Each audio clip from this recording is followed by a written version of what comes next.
Ayun na naman tayo, baka sabihin na naman ang taray mo. Bakit po? Nababash po ba kayo? Opo. Nababash ka ba? Opo, nabas niya ako doon. Sabi ang taray mo. Good morning! Good morning. Good morning, Sophie! Good morning, Sophie! Ay, good morning! Good morning, Tia Celsa! Ay! ¿Cómo es, Tia Celsa? Kiyo? How are you? Me is Fine. Ayun. So, ihahatid namin ngayon, mga amigo. Magandang umaga po sa inyong lahat. Ihahatid po natin ngayon si Tia Mami, ang mga bata. Ganito ang araw-araw na pangyayari sa buhay namin dito sa Pilipinas. Medyo mahinahon si Kuya Raul ngayon, mga amigo. Wala ako sa mood. Wala daw sa mood. Ayan po. So, ihahatid namin sila sa ano. Estaban en mi casa ayer, anteayer. Ito? Esta mujer, su niño, casa aquí. ¿Vienen aquí? Su ¿Tu casa? marido, su mujer, todos sus niños para mi casa. ¿Por qué? Este hombre con su mujer para venir a verme. Si yo quiero algo, si mi niño quiere jugar así, puede venir para él. Yo le dije que solo yo decía sí.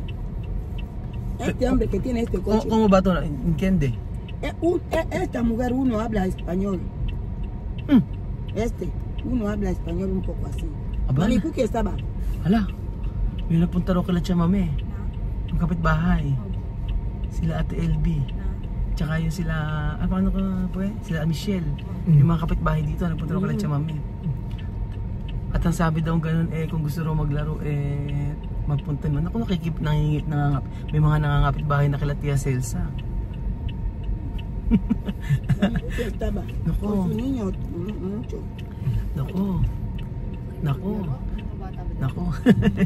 Okay lang naman. Donde mi casa atrás. Ayun, meron daw nakikipag kay Tia Mami, nangangapit bahay. Nagbigla lang ako kasi may pumunta ron sa bahay nila Tia Celsa. At yun yung kapitbahay namin before na merong pwede ba ikwento yun? Nakaraan na kasi, past is past. Ang nakaraan ay nakaraan. Issue, walang issue. Pero nakaraan sa buhay ko meron. Sino ba yun? Ay, tuloy si Lenlen. Oo, cut na natin yun. Oo.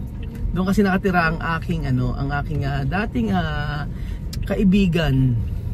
Oo, kinaibigan. Split. Ayawan. Kinikilig daw sabi ni Lenlen.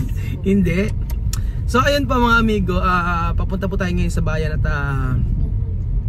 ihatid natin, tapos mamalengke si Tia Celsa mga amigo. Mamalengke siya at ganyan po ang usually nangyayari sa aming buhay dito sa San Isidro araw-araw.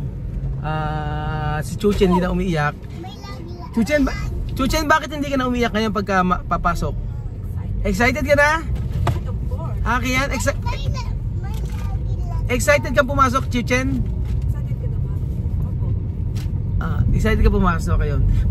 Pero mainam naman po mga amigo kasi meron na nakikipag-ibigan kila Tia Celsa. So it means pwede na sila. Pwede na silang mamuhay ng sila lang.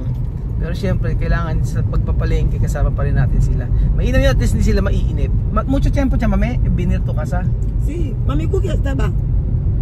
Mami Cookie estaba. Ese día Mami Cookie estaba. Ano pala si Mami Cookie kasama? Hindi ko alam ngayon lang kinuwento ni Tia Mami. Yun po ang latest mga amigo. May mga kapitbahay na nagpunta kila Tia Celsa. Tapos bakit daw? Ang dahilan kung gusto raw maglaro, ng mga bata maglaro. Tinatanong ko baka ako mamaya naiingayan sa kanila. So hindi naman daw. Ang gusto lang para nakikipag-friends. Sabi ko gusto ko yung lugar na yun. Maganda yung lugar na yun sa amin na yun. Tahimik, walang chismis. Lahat pag may mga party doon na nagbibigay yung mga kapitbahay. So ayun po mga amigo, balikan ko po kayo mga amigo mamaya. Sophie, help.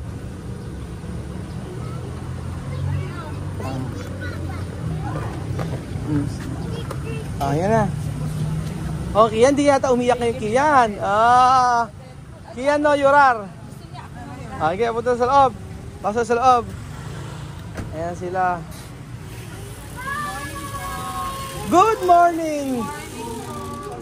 Wow! Bait! Good morning po sa mga magagandang teacher dito sa learning ano. Sige po, ingat po mami. Bye-bye! Sophie, bye! Sophie! Bye! Wala na naman tayo, baka sabihin na naman ang taray ko. Bakit po? Nababash po ba kayo? Opo. Nababash ka ba? Ako nabas niya ako doon. Dapat ang taray ko na. Hindi! Sinusabi... Ang tayong babait ng teacher dito eh. Ala po ka nga po ka-update. Ano po ba nangyayari sa kanila? Ayun nga po, okay naman po yung mga bata. Kumbaga, nakikita ko naman po sila pagka tinutulungan po nila teacher Kate at teacher Faye. Halimbawa po, nag-ano. Nakakatawa, nagkukwento, nag-uusap-usap sila ng English eh. Alam niyo po, ito may kukwento ko sa inyo. Ano po yan? Nakakausap ko na sila ng English. Opo. Example, eat. Do you want banana? Do you want to eat? Yung mga ganun, yung mga simple lang. Pero yung may mga keyword kasi na at least kahit basta tinanong mo sa kanila, alam na nila. Kaya mo pagka sasabihin namin, No Spanish. no Spanish, Oo. English only. Pero totoo, walang eme, walang joke. Totoo. Sabi ko namin sa kanya, No Spanish. Oo. English only. Pero ang laki ng improvement, yun ang totoo. Minsan nag-uusap sila dito ng Spanish. Sabi namin, Spanish. Kahit sila may mag-uusap ka. Oo nga. Sasabihin namin yan. Kasi Spanish, gagano'n. Okay, gagano'n. okay.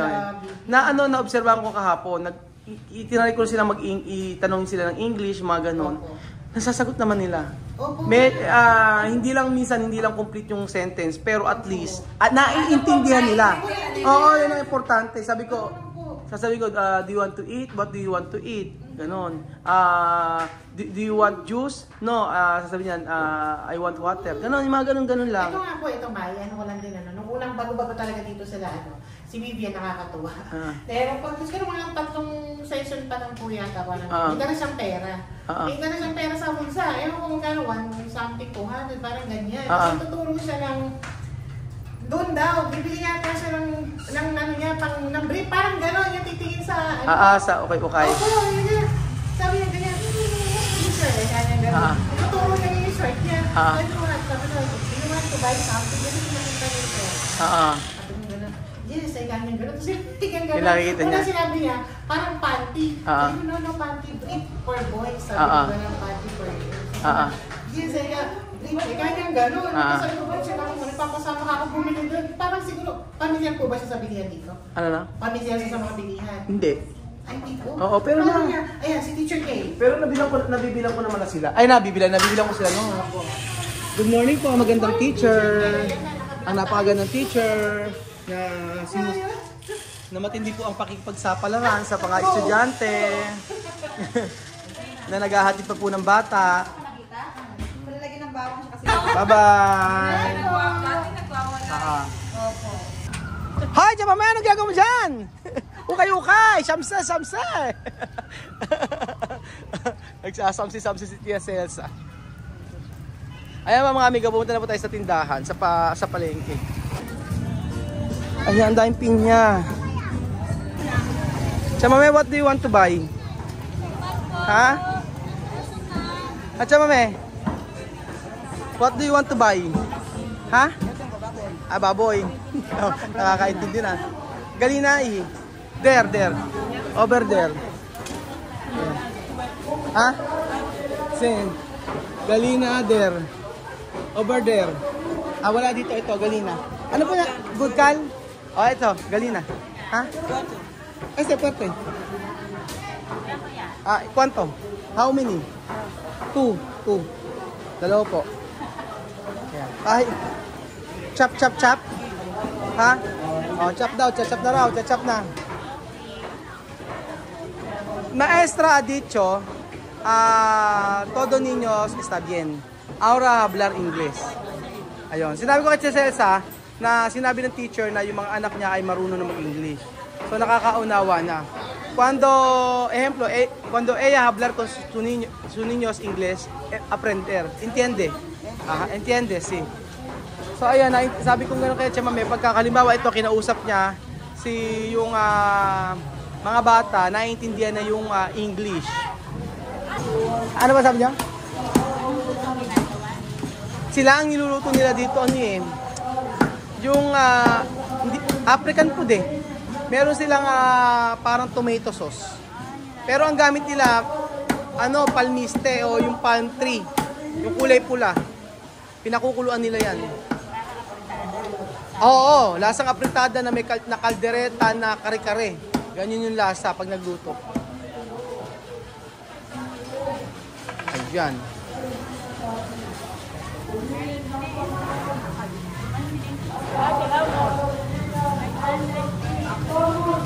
About 10. Matututo yan mag-English. Unti-unti lang. 510. May 10 yata ako dito. Oo. Ano binibili mo? Hipon. Hipon. ¿Qué es esto? ¿Qué es esto? Palometa? Palometa raw ang tawag.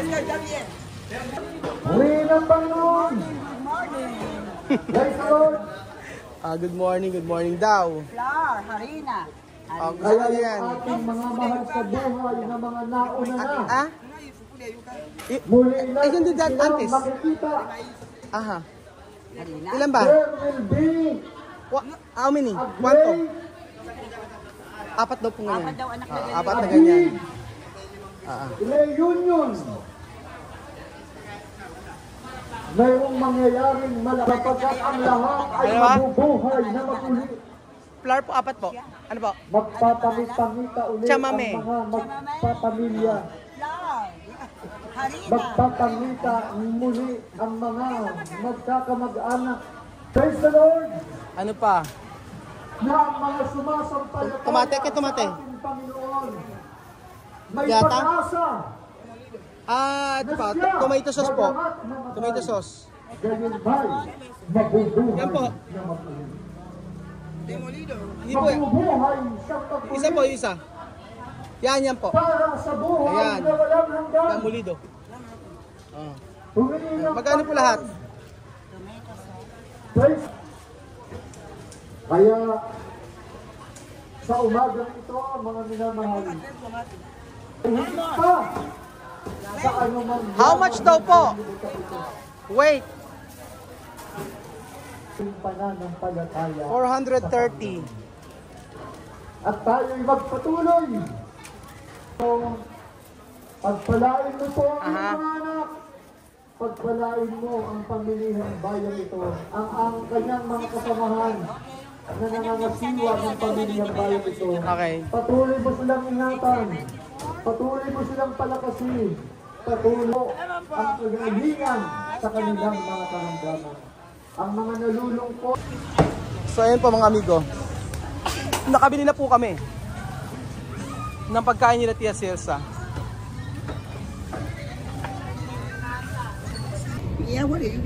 Tutumar? Agua de lluvia? Tubig sa ulan pa rin iniinom ni Tia Celsa. Hanggang ngayon. Hasta ahora? Chamame? Tubig sa ulan daw ang ginagamit niya para pag-inom. Para tubig ulan ang ginagamit niya hanggang sa Pilipinas nakarating pa yung tubig sa iniinom pa rin niya tubig sa ulan. Mas mas prepare nilang uminom ng tubig. Kaya pala siguro kaya sila nagsasalo sa may bubungan. Ayun pa mga amigo, yun po sinabi ng teacher about po sa mga bata at naobserbahan ko naman kasi kahit sabihin ng teacher na nakakapag-intindi na sila, nakakaunawa na sila ng English, pero yung yung kami mismo ay naobserbahan namin na mami, di ba mami, napansin mo rin di ba nakakaintindi na sila. Kahit yung mga simpleng salita lang okay na rin yun. Kumbaga talagang sa loob ng isang buwan mahigit, halos 2 months na mag-2 months, halos mag-2 months na sila dito. Pero may improvement tsaka may progress sa nila, sa pag-aaral nila ng English. So tama yung decision natin na ipasok sila sa mag-tutor sila kaysa sa bahay lang at merong mag-o-online. Kasi pagka sa school, pagka sa tutorial talaga, matututukan talaga kasi sila sino ba naman magtsatsaga na magturo? Syempre yung mga teacher din. Kung kami lang magtuturo, hindi namin makakaya yan kasi sa dami namin ginagawa. So tama yung decision natin. Ayan. Ano siya may? Bibili daw si asukar? Bibili ng gatas siya mami. So ayun pa mga amigo, tama yung decision natin at minsan kasi syempre sa mga comment makikita nyo kung yung may mga kumukontra, merong hindi kumukontra, merong nagsusupport. Kaya pinakamainam talaga, hindi lang sa comment tayo magbase, kung ano yung alam natin na makakabuti para sa mga bata. So ayun po, at syempre pagka nag-aral na sila, mas matututo sila. Pasasaan bata, lahat naman kasi ay may process, hindi biglaan. So I'm happy na pagka nag-vlog kami na wala ng subtitle, yun talaga yung pinaka matutuwa kayo, yung mag-uusap-usap na kami ng English o mag-uusap-usap na kami ng Tagalog. So bigyan niyo po kami ng bigyan niyo kami ng panahon para maisakatuparan ang lahat ng ito. So ayun po mga amigo, salamat po sa video na to at kami ay pauwi na at magkita-kita ulit tayo. Panoorin niyo po ang mga videos natin araw-araw. God bless po mga kababayan ko at mabuhay po ang Pilipino.